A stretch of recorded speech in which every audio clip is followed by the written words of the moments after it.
When it comes to these aspects of life, terminology is not a question of semantics. When you say, I'm a confused soul, a soul cannot be confused. You are a confused mind. Why is it so important to correct this?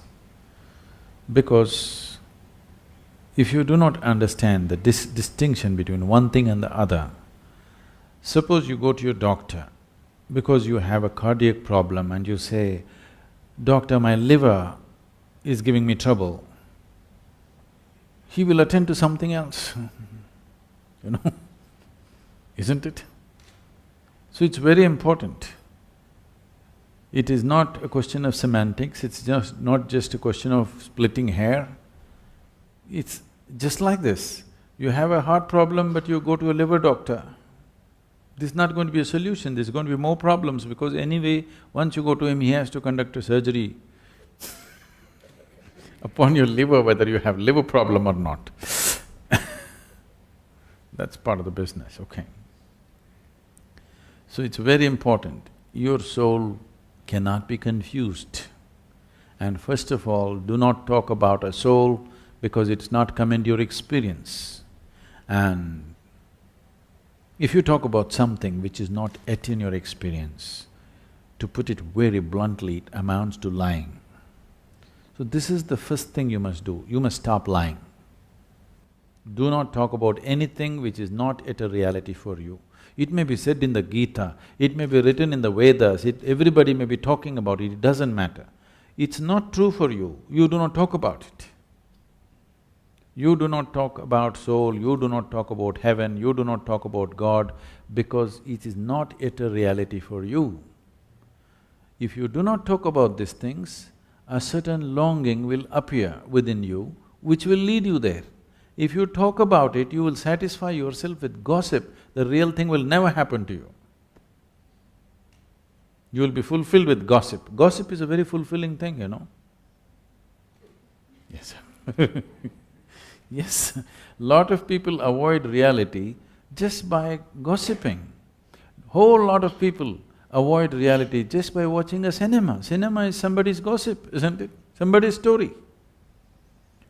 I'm not against it, but I'm saying if you're using it to enhance your life, it's okay. If you're using it to avoid your life, it's a serious problem, isn't it? And a lot of people are using it to avoid life. You know, you don't have to do anything in your life, you go just sit in a dark room, buy a bucket of popcorn. Somebody will love, somebody will fight, somebody will live, somebody will do everything. You just have to eat popcorn and it happens. You can cry, you can laugh and you can come out and it's done. And they tell you when it's ended. These days they don't put that "the end" anymore. You're supposed to figure, it's over.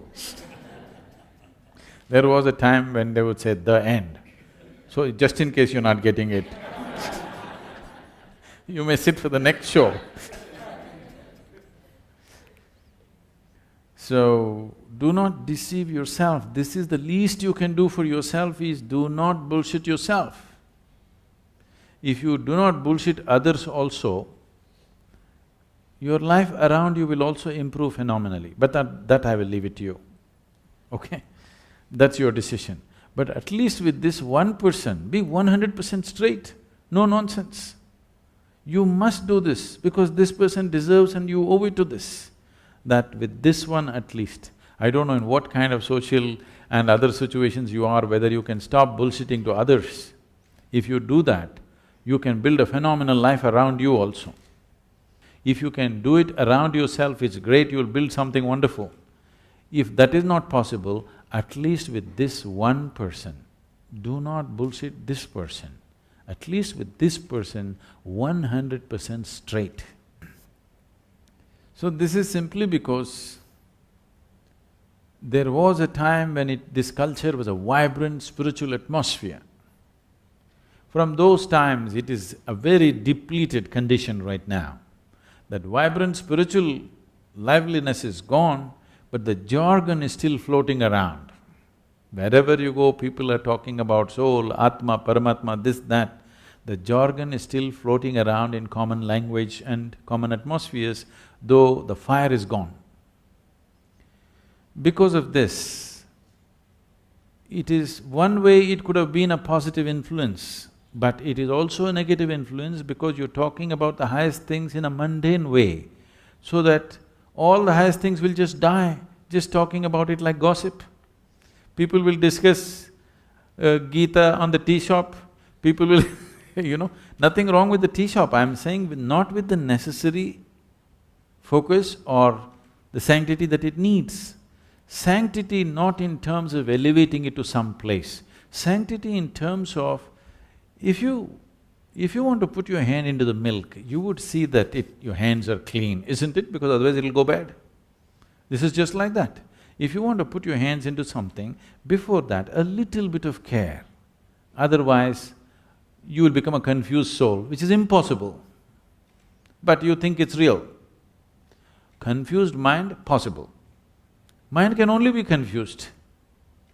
If somebody has a clear mind, he must be a fanatic. Do you understand? The nature of the mind is confusion. That's its beauty, it's always confused because it can't figure anything. But it can gather everything and mull over it endlessly. This is the nature of your logical mind. Mind is always going to be confused unless you're a single-track idiot or you're a fanatic. Otherwise, mind will be confused. A confused mind is good. If you know how to organize your confusion, if you know how to handle your confusion, if you know how to increase the enormity of your confusion consciously, if you can handle your confusion consciously, mind is a very productive instrument. If you're looking for a mind which is not confused, you can go for a brain surgery. You can remove half of it, there'll be no confusion. Clear? The more intelligent you are, the more you will wonder, the more you will be confused about everything. The more profoundly you look at life, the more confused you will be. And it's good. Only somebody who doesn't look at anything, who's got a parallel vision, he is dead sure about everything. So you must either be an idiot or a fanatic to do that, and there's not much difference between the two. So now, your mind is confused. That is the nature of the mind. You have to learn to use the confusion to your benefit. If your mind is not confused, that means it's not constantly receiving. It is a blocked up mind. Your mind has become a concrete block which is dead sure about everything. Otherwise, constantly if you're perceiving more and more information, it is always confused because it is always receiving much more than it can ever process. So much information. Everything that you see, if you see little more carefully, right in this room you can see so many things that you never thought possible in your life. Do you understand? If you observe just one thing, it will happen like this. It is just that people are saying like this and they don't see anything. If they pay enough attention to any one thing, you will see a simple ant can keep your focus on for the rest of your life. It has so much in it. So everything around you, if you pay enough attention, there is so much information, no way can any mind ever process it. Only an unattentive mind thinks it knows everything. An attentive mind is always wondering and confused about every little thing in the universe. And that's the way it should be. You should not suffer your confusion. You must understand if you're constantly confused, that means you have a functioning intelligence. Yes. So, once you have separated your soul and your mind, a non-existent soul in your experience, the mind is receiving too many things from every direction all the time, endlessly, in wakefulness and sleep. The five senses are always perceiving endlessly. Most people are not alert to it, so their life becomes stagnant and boring. Confusion means there is still a possibility. Conclusion means it's death. So, don't try to conclude and take away the confusion.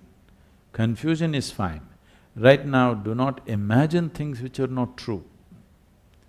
Confusion is because never in the history of humanity anybody ever figured the nature of creation, nature of life in their mind. You can become life and know life. You can never figure life, just understand this. Never ever can you figure life out. But if you become an absolute piece of life, you will know life for what it is. So the only way to know life is to become one. Are you one? Are you a soul? Are you life? Are you life or no? You are. So become that. Right now you are not a life. You are a bundle of thoughts, emotions, ideas, opinions and prejudices. That is more dominant than the life in you, isn't it? Yes or no? Your thought and emotion is occupying more space than the aliveness that you are. So you are not experiencing yourself as a piece of life, you are experiencing yourself as a bundle of thought and emotion and whatever else. This is a wrong perception. Because you're alive, you may think. You understand? Not because you think that you exist. Because you're alive, you may think if you wish. But right now, the thought process has become so compulsive that people think that is more dominant or is predominant to life. It is not so. It does not… your thought does not exist before life. Because you're alive, you may think. Thoughts, if one's thought is so, focused towards one thing in his life, nothing else seems to matter, such a person is free simply because of his thought, not a confused thought process. That thought process will not protect you. But if one's thought is like this, that it is absolutely connected to one thing and one thing only, a focused thought, such a thought can give you a lot of protection and a lot of purpose and a lot of capability. That's a different thing. But right now you are not in that state, it's better to use a simple tool. And you don't have to worry that somebody is going to affect you. You need to understand this. If you protect yourself, you will also protect yourself from well-being. Do you understand? So the protection should be such that only what is not necessary for you is filtered. You need a filter, not a wall. Yes? If you build a wall around you, it'll protect you from life itself. Lot of people are doing this. They want to protect themselves from death and danger, but what they will succeed is they will protect themselves from life. Even life won't touch them. They're so safe. Don't become like that. Life should touch you. Even if life smothers you, it's better than remaining untouched by life. Thank you.